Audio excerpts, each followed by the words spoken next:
Toute l'actualité politique et parlementaire, c'est le journal de 19h de Public Sénat. Bonsoir à tous. Voici les titres de ce mardi. Faire des économies, oui. Affaiblir l'économie, non. Premier discours de François Hollande devant le Parlement européen à Strasbourg. Cela à 2 jours du sommet de l'Union consacré au budget introuvable. Premier invité du 19h, Jean Bizet, le vice-président UMP de la Commission des Affaires européennes. 3 repreneurs au moins pour la raffinerie Petroplus près de Rouen, mais y en a-t-il un de crédible? Réponse jeudi. En attendant, l'État se dit prêt à prendre une participation minoritaire. Le mariage pour tous arrive au Sénat avec les premières auditions aujourd'hui, de haut vol d'ailleurs, alors que le texte sera lui débattu en séance au mois de mars. Nos invités pour reprendre ce débat dans un climat peut-être moins passionné qu'à l'Assemblée nationale, Michèle Meunier, sénatrice socialiste, et puis Frigide Barjot, porte-parole du collectif La Manif pour tous. François Hollande donc devant le Parlement européen, une première visite à Strasbourg où les chefs d'État sont interpellés directement par les eurodéputés. Quelques extraits de ces échanges où notamment la question de la sortie de la crise fut abordée. Monsieur le Président, François, je t'ai compris. Le changement, c'est maintenant. Alors allons-y tout droit, chiche et banco. Le b.a.-ba de l'histoire, c'est parce qu'il y a récession dans les États membres, il faut un budget capable de relancer. J'ai beau chercher, je ne vois pas où est passé votre pacte de croissance de 120 milliards d'euros. Où sont ces milliards, Monsieur le Président? Dites-le nous. Monsieur Joseph Daul me disait, mais où sont passés les 120 milliards d'euros? Eh bien, ils devront pour une part être dans le cadre financier européen. Est-ce que c'est si difficile, Monsieur le Président, de faire comprendre à vos collègues qu'en temps d'austérité, mieux vaut mettre en commun les rares ressources plutôt que de renationaliser les politiques européennes? Aujourd'hui, force est de constater que l'hilarité flanquée des discours enflammés sur l'avenir radieux de cette Union européenne a fait place au rictus. Je vous demande de bien vouloir, par prudence, laisser s'exprimer la minorité dans cette enceinte qui peut-être représente, sans doute représentera demain, si ce n'est pas le cas aujourd'hui, l'immense majorité des peuples à l'extérieur de cette enceinte. Je veux terminer par la question de Strasbourg, puisqu'elle a été posée. Je connais ici la diversité des positions. Mais je ne défends pas simplement Strasbourg parce que c'est dans le traité. Je défends Strasbourg, capitale européenne, parce que c'est l'histoire qui nous rappelle le rôle de Strasbourg. Le président de la République a aussi défendu la solidarité européenne mise à mal par le scepticisme, a-t-il dit, et la montée du nationalisme. Mais devant les députés de Strasbourg, il a également affirmé sa volonté d'arriver à un accord sur le budget de l'Union, un dossier en jachère depuis 18 mois maintenant. Faustine Saint-Geniès. Une première visite au Parlement européen en tant que président, à 2 jours d'un sommet qui s'annonce difficile. Mais pour François Hollande, un maître mot, le compromis, pour parvenir à un accord sur le budget en cette période de crise. Faire des économies, oui. Affaiblir l'économie, non. Je plaide pour une Europe différenciée. C'est une Europe où des États, pas toujours les mêmes, décident d'aller de l'avant, d'engager de nouveaux projets, de dégager des financements, d'harmoniser leurs politiques. Un discours plutôt bien accueilli dans l'ensemble et pour cause, François Hollande se positionne en allié du Parlement européen. Il y a aussi intérêt, car il faut désormais l'approbation du Parlement pour adopter le budget. Les Européens se déchirent sur ce sujet, avec d'un côté les partisans d'un équilibre alliant croissance et solidarité comme la France. Paris veut préserver les politiques communes et surtout la PAC, dont il est l'un des principaux bénéficiaires. En face, des pays comme la Grande-Bretagne, l'Allemagne ou les Pays-Bas, partisan de coupes franches dans les dépenses. Le président du groupe conservateur a d'ailleurs manifesté son hostilité à la gestion de François Hollande. Depuis que vous êtes arrivé au pouvoir, on a compris combien un gouvernement socialiste pouvait faire de mal à un pays aussi talentueux que la France. Monsieur le Président, les quelques mois de votre présidence ont démontré que le socialisme n'est pas l'avenir de l'Europe. Merci. Si les États parviennent à un accord, il mettra fin à 18 mois de négociations budgétaires. Invité du 19h, donc Jean Bizet, bonsoir. Je le rappelle, vous êtes le vice-président UMP de la Commission des Affaires européennes. On l'a vu, François Hollande, on l'a entendu également, nous y reviendrons, il s'est présenté comme chef de guerre au Mali. Est-ce que paradoxalement sa présence à Strasbourg ne souligne pas la faiblesse de l'Europe sur la question? En matière de politique de défense, assurément. Et moi, je soutiens la démarche, bien évidemment, de la France au Mali. J'aurais préféré qu'elle soit accompagnée par d'autres pays. Elle y est accompagnée, je dirais, moralement, mais pas physiquement ni pécuniairement parlant. Voilà, c'est une solitude qui est imputable aux autres. Peut-être aussi par le fait que le président n'a pas su fédérer relativement en amont. Très bien. L'influence de la France aujourd'hui, à quelle aune est-ce que vous la mesurez dans les dossiers européens? Je trouve qu'elle s'affaiblit pour la bonne raison, c'est que le président, là encore, a démontré qu'il ne rentrait pas dans le concept du couple franco-allemand. Et rien ne s'est jamais fait, ne se fera jamais en Europe s'il n'y a pas un couple franco-allemand fort. Alors, est-ce une posture par réaction à son prédécesseur, de la part de M. Hollande, ou bien tout simplement une culture, parce qu'on voit très bien que le président Hollande n'est pas encore rentré non plus dans une économie de marché. Quand l'Allemagne parle de réforme, elle vise précisément entre autres la France, le président de la République française parle solidarité. Il y a donc un dialogue de sourds entre la France et l'Allemagne, et on voit bien que dans le cadre justement du compromis qui devrait aboutir, je l'espère, dans les 48 heures, eh bien, il s'est formé un couple plutôt entre l'Allemagne et l'Angleterre, et le résultat, ce sont des couples budgétaires relativement importants. Mais pourtant, on a entendu le président français mettre l'accent sur la croissance, sur l'emploi, et en quoi cela creuse l'écart entre le fossé entre la France et l'Allemagne aujourd'hui. Mais ce ne sont que des mots. Et derrière des mots, il n'y a pas de concrétisation. Et ces mots, il les emploie à Strasbourg, il les emploie, je dirais, au Parlement européen ou devant le Parlement européen. Et rentré à Paris, eh bien, il n'y a pas concrétisation. On le voit d'ailleurs au Parlement, que ce soit à l'Assemblée ou au Sénat. Nous appelons de nos vœux, depuis un certain nombre de temps, des réformes structurelles. Et je dirais la concrétisation de tout cela est loin d'être... Quand on parle, par exemple, aujourd'hui, on en parle beaucoup de compétitivité. On met en avant, bien sûr, l'accord sur la sécurisation de l'emploi qui va avoir force de loi dans quelques semaines. Ben écoutez, c'est un premier pas. Je tiens à le saluer. Faut être intellectuellement honnête en la matière. Oui. C'est un petit pas, mais un pas important. Ceci étant, si vous voulez, il y a aussi des réformes structurelles auxquelles l'Allemagne appelle la France. Souvenez-vous, la veille des cérémonies du 50e anniversaire, je dirais, du traité de l'Élysée, où Gerhard Schröder a dit très clairement à la France, nous attendons de la France qu'elle fasse ses devoirs. Bon, eh bien, c'est là où nous ne nous exécutons pas. L'Allemagne a fait les siens il y a pratiquement une dizaine d'années. Elle engrange aujourd'hui les bénéfices. Alors, c'est vrai que ce n'est pas facile. C'est vrai que ce n'est pas facile.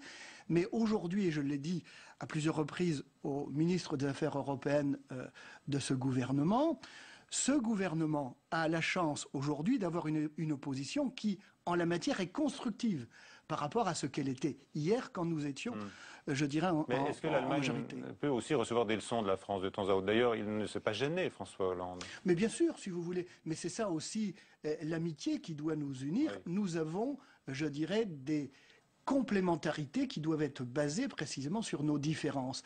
Mais là, pour le moment... j'estime qu'il n'y a pas de couple franco-allemand et donc l'Europe n'avance pas. Est-ce que vous redoutez, autant que le chef de l'État, la montée des nationalismes dans l'Union aujourd'hui? Tout à fait.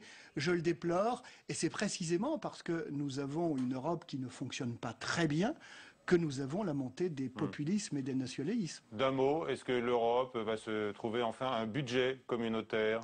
Je ne suis pas fondamentalement inquiet. Pourtant, ça fait 18 mois qu'on ne trouve pas de solution. C'est vrai, mais c'est assez classique. Ça se produit tous les 5 à 7 ans.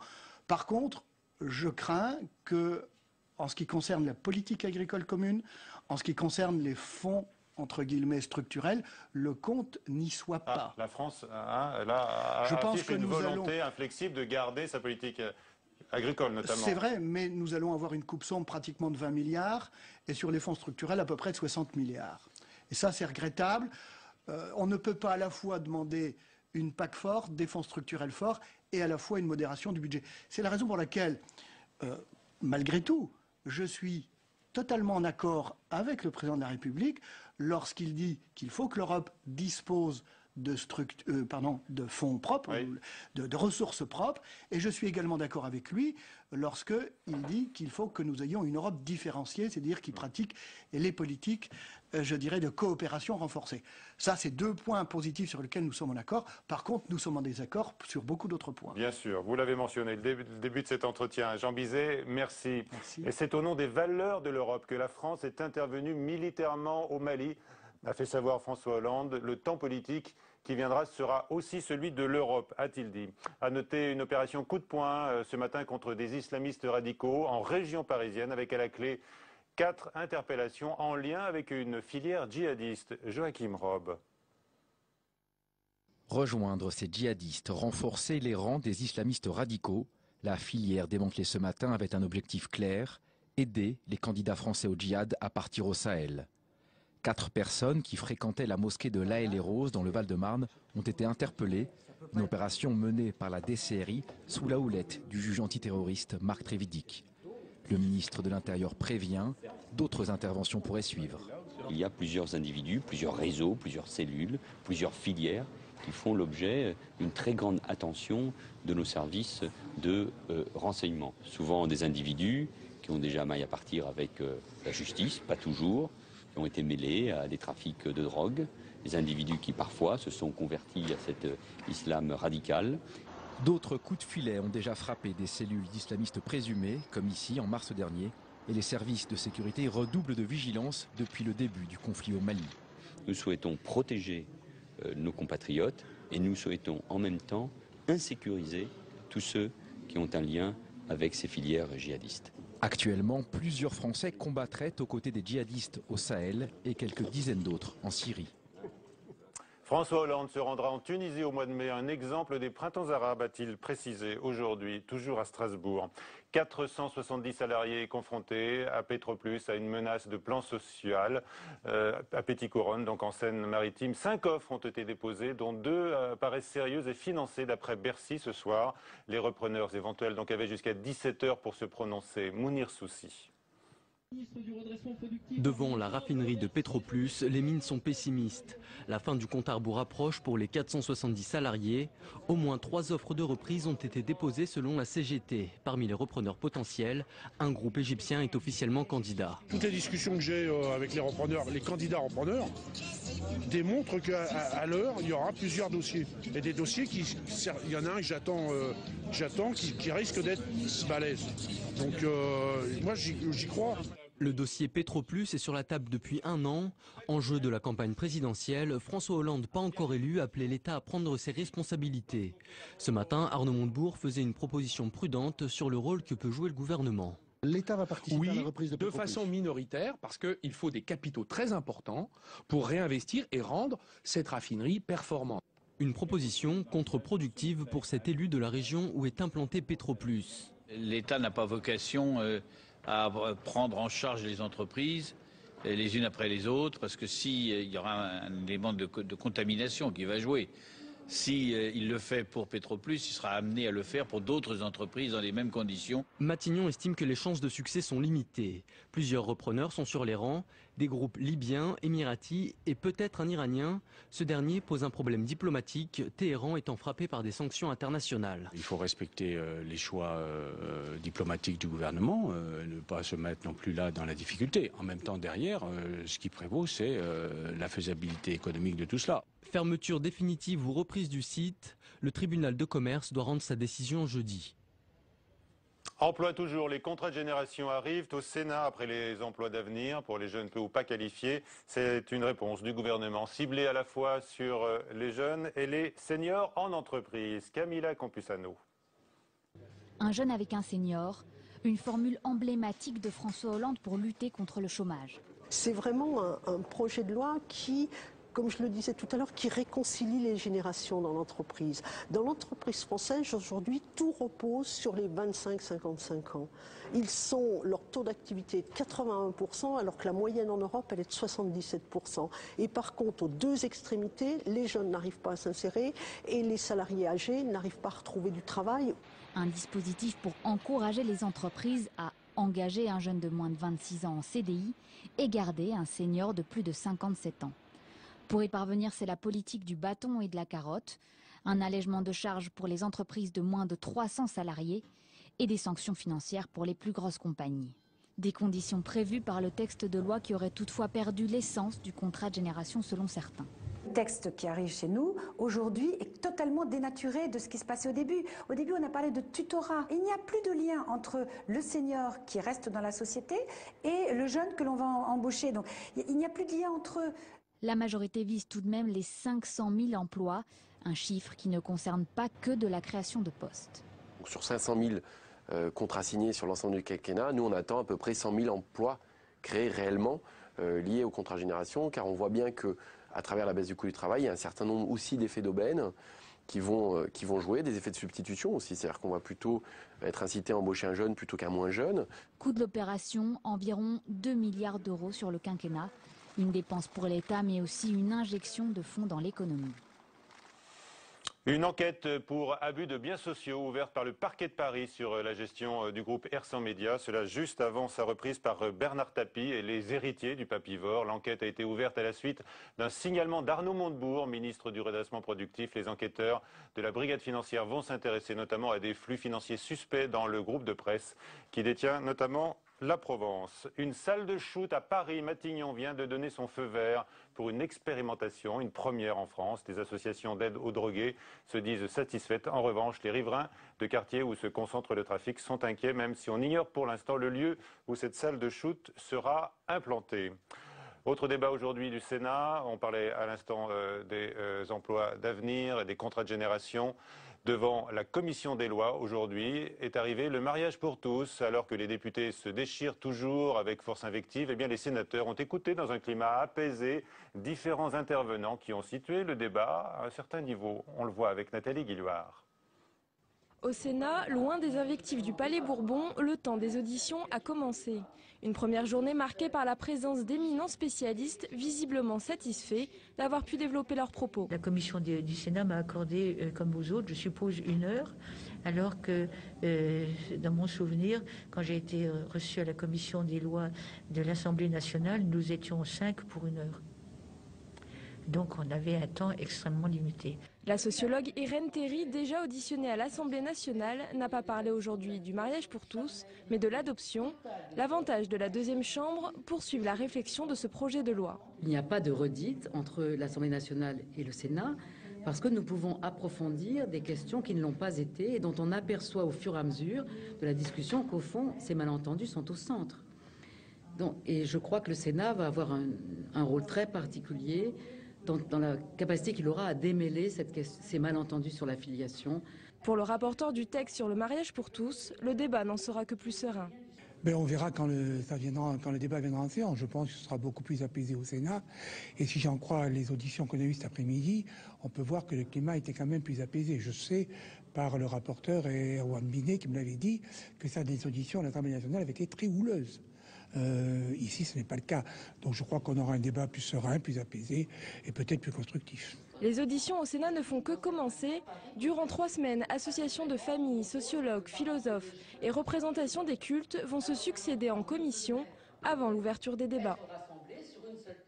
Nos deux invités, donc Michèle Meunier, que je vous présentais tout à l'heure, sénatrice socialiste de Loire-Atlantique. Vous allez jouer un rôle important dans le débat sénatorial. Et puis Frigide Barjot, qu'on présente plus maintenant, un passionnariat anti-mariage gay, en tous les cas porte-parole du collectif La Manif pour tous. Oui, voilà. tout à fait. Alors, Tout a été dit sur le mariage gay. Ce sont les Verts de l'Assemblée nationale qui le disent aujourd'hui. Ils sont là, ils sont pressés de passer à autre chose. Michel Meunier, non, on s'aperçoit que tout n'a pas été dit. On l'a entendu lors de cette audition, cette première audition. On a entendu des choses très intéressantes qui, peut-être, ont déjà été dites par les différents intervenants et intervenantes de cet après-midi. Mais en tout cas, c'est une façon complémentaire, supplémentaire, de venir enrichir un débat qui se doit d'être serein, dépassionné, parce qu'il y a beaucoup d'émotions là-dedans. Et encore une fois, c'est la conviction et la sérénité qui nous porteront. Le débat, c'est pour faire évoluer les positions des uns et des autres. C'est votre espoir ? Alors, les positions, je ne sais pas si elles pourront évoluer, parce que je pense que dans ce qui se passe aujourd'hui, ceux qui sont carrément contre et hostiles, que Mme Barjot défend, garderont sûrement cette même posture a priori contre l'extension de ce droit. Par contre, ça peut venir sûrement développer des sujets dont on parlera plus tard. Très bien, quand on entre le détail de cette réforme importante et puis les conséquences qu'elle entraîne, évidemment, dans la filiation, notamment pour les enfants. Brigitte Barjot, est-ce que vous êtes, vous, en mesure d'accepter un débat contradictoire en se disant « je suis prêt à écouter éventuellement… » Non mais attendez, éventuellement à faire évoluer ma position. Mais évoluer ma position, il faudrait la connaître déjà. Nous demandons le débat depuis le début, justement, même avant même qu'il n'ait eu lieu à l'Assemblée nationale, et effectivement, dans les termes et dans les modalités qu'on voit, c'est-à-dire, en fait, il n'y en a pas. Attendez, il n'y en a pas. Et je viens ici affirmer une chose, c'est qu'il n'y en a tellement pas que l'opinion publique n'est pas au courant de ce qui se passe. Hier, dans la nuit de dimanche à lundi, a été voté un alinéa à l'article 1 qui ouvre l'adoption plénière aux couples de même sexe, avec l'introduction d'un chapitre nouveau sur l'adoption, la filiation adoptive. Personne, vous m'entendez bien, Michel Grossior, n'est au courant. Il n'y a pas eu un journal qui a repris ça. On ne nous a parlé que de l'article 1. Le samedi, nous étions dans la rue. L'article 1 qui ouvre le droit au mariage pour tous. Non, il ouvre le mariage, attendez, aux couples de même sexe, comme aux couples de sexe. Et en remettant un article 143 qui n'existait pas. L'adoption, on ne le découvre pas, ça va avec. Mais, cher ami, oui, en quoi ça va avec? Il y avait un titre 7 qui aurait dû être effectivement examiné, et finalement tout est rentré dans l'article 1. Ça n'a pas été dit aux Français. Il n'y a pas un journal, vous-même sur Europe 1, vous n'avez pas dit que l'adoption plénière était passée. Tout ça a été masqué par la GPA, la PMA, des circulaires.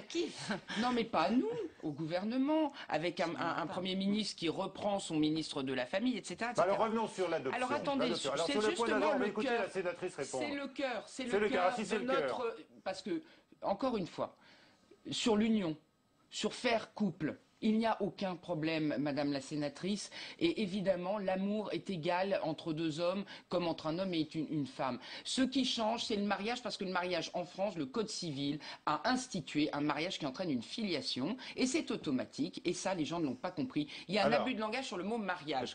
Nous voulons enlever la loi Taubira pour mettre une autre loi qui sera une loi d'union, et on reconsidère, et je rends hommage aux sénateurs dans leur grande sagesse, effectivement, de retravailler toute la problématique de la filiation ou des droits éducatifs. Vous répondez sur la question donc, de la filiation et de l'adoption. Est-ce que, selon vous, les choses ne sont pas claires pour l'opinion? Si, et Mme Barjot ne dit pas vraiment tout, parce que pourquoi est-ce qu'on a entendu pendant des semaines et des semaines ces propos en disant on allait rayer le père, la mère, mettre parent 1, parent 2, s'il n'était pas question de filiation. Et donc c'est Mme Thierry, Irène Thierry, qui dans son audition, donc son propos, nous a beaucoup parlé de l'adoption. Elle n'a vraiment centré son intervention là-dessus. Et ça fait partie, bien sûr, du mariage donc ouvert aux personnes de sexe différents et de personnes de même sexe. Et donc la filiation plénière, l'adoption plénière et l'adoption simple. Un enfant aura comme parents 2 hommes. Et c'est tout. Il n'y aura pas d'accès à ses origines maternelles. Le conjoint ou la conjointe de son époux pourra adopter les enfants que celui-ci ou celle-ci a. Voilà ce que dit le texte de la loi. Est-ce qu'il y a une mère? Et s'il n'y a pas de mère, est-ce que la branche maternelle sera compensée par un homme? Voilà toute la problématique, et c'est évidemment, je pense, aujourd'hui, et tant mieux hostile à ce schéma. Alors, Madame la écoutez, sénatrice... vous savez qu'il y a 55% des Français qui sont hostiles aussi, et aujourd'hui, ils ne savent même pas que ça a été adopté en première lecture à l'Assemblée nationale. C'est un déni de démocratie absolu. Ce que je sais aussi, Madame Barjot, c'est qu'il y a 72% des Français qui estiment que ce débat a assez duré et que maintenant, il faut le voter. Moi, je l'ai lu, et c'est vrai que depuis des semaines et des semaines, enfin depuis le mois de novembre, je pense que c'est à l'Assemblée nationale, il n'y a pas une association, pas un lieu de rencontre, pas un lieu convivial où on ne parle de ce sujet de société qui est très important. Chère madame, attendez, si on n'était pas rentré dans le débat... à vous, je pense que... non, parce que... Peut-être pas toute seule, mais par tous ces Français qui ont demandé à ce qu'on ouvre le débat. J'aimerais vous entendre toutes les deux sur... J'aimerais entendre votre commentaire, votre jugement même sur Christiane Taubira et la façon dont elle défend ce texte à l'Assemblée nationale. Est-ce que vous avez envie de lui rendre hommage? Moi, j'ai une grande admiration, bien sûr, pour Madame Taubira, garde des Sceaux, qui, dans l'histoire, je pense, marquera sûrement la République comme d'autres grandes figures historiques, Monsieur Badinter bien sûr, enfin sur d'autres points de la loi, Madame Veil aussi. Je pense que Madame Taubira aura sûrement marqué dans ces moments que l'on vit, l'histoire de la France, parce que encore une fois, je suis persuadée, et d'autres l'ont dit que moi, dans quelques années, quand on regardera tout ce brouhaha qui a eu lieu autour de l'extension d'un droit qui existe, on se dira... Alors, quel droit? Le droit... sur Madame Taubira, la question. Oui, eh bien, effectivement, elle porte avec beaucoup de compétences, beaucoup d'engagement. Moi, j'aime effectivement voir une femme aller jusqu'au bout de ses convictions, vous aimez ça. Courageuse. Mais je vois aussi d'autres députés très courageux, très minoritaires, qui se battent aussi. Ce que je ne comprends pas, c'est que les uns et les autres ne devraient pas être soumis à ce type de conditions de travail, à ne pas dormir, à s'épuiser pour traiter... Ça, c'est le jeu des amendements qui tombent par milliers. Attendez, c'est le jeu parlementaire. Une question concernant ce qui se passe en ce moment même. Tiens, on quitte l'Assemblée nationale et le Sénat, on va à Londres. Pendant ce temps-là, les parlementaires britanniques votent pour le mariage gay. Et c'est une initiative de la droite qui est appuyée en Grande-Bretagne par la gauche. Par des libéraux. Alors je vais vous expliquer. Ça n'est pas le même mariage. Ça n'est pas un mariage qui emporte filiation et parenté absolue de deux personnes de même sexe. Il va falloir arrêter de mentir aux Français. La filiation nouvelle sociale qui a été créée hier en première lecture n'existe pas dans les autres pays. Donc il va bien falloir le dire et il va falloir laisser accès aux origines des enfants. Voilà, c'est tout ce que nous disons. On peut avoir des parents sociaux puis des parents biologiques. On ne met pas en cause la parenté biologique parce que ça fait une filiation certaine. Est-ce qu'au Sénat, on parlera... Mais c'est pas une théorie, c'est une réalité. Ça, c'est pas un droit de faire la loi du sang. Oui, madame, oui, la loi du sang, avec des droits éducatifs pour des parents qui éduquent. Voilà, mais on ne peut pas briser la chaîne. Dernière question, pour conclure, je me tourne vers la sénatrice, je voulais savoir si on allait parler de la procréation médicalement assistée et de la gestation pour autrui dans les débats sur le mariage pour tous au Sénat. Pas plus au Sénat que... Enfin, c'est pas dans la loi, donc peut-être que ça viendra... Pas plus qu'à l'Assemblée nationale, parce qu'on en a beaucoup parlé à l'Assemblée nationale. Ce que j'espère, c'est qu'il n'y aura pas ces attitudes des sénateurs et des sénatrices, mais bon, ce n'est pas dans la loi. Donc pas de jusqu'au boutisme chez certains qui prônent, même dans votre majorité, en tout cas, non. Cette extension. Le rapporteur a dit le rapporteur Jean-Pierre Michel ne souhaite pas que nous abordons cette question. Elle le sera, le gouvernement l'a dit, mais pas tout de suite. D'un mot, puisqu'on a terminé. Quand on a ouvert la filiation entre deux personnes de même sexe, il faudra faire des enfants, il n'y en a pas adopté. Donc on passera à la procréation artificielle, PMA pour les filles, GPA pour les garçons. Madame, vous êtes pour ou contre la PMA? Je suis contre les caricatures. Est-ce que vous êtes pour la... Je n'aime pas les propos outranciers. Madame, alors l'héritier nous l'a très bien dit cet après-midi, c'est devant nous tout ce qui va se produire et le mariage. Et vous y êtes favorable personnellement, par exemple, à la PMA pour les couples de lesbiennes?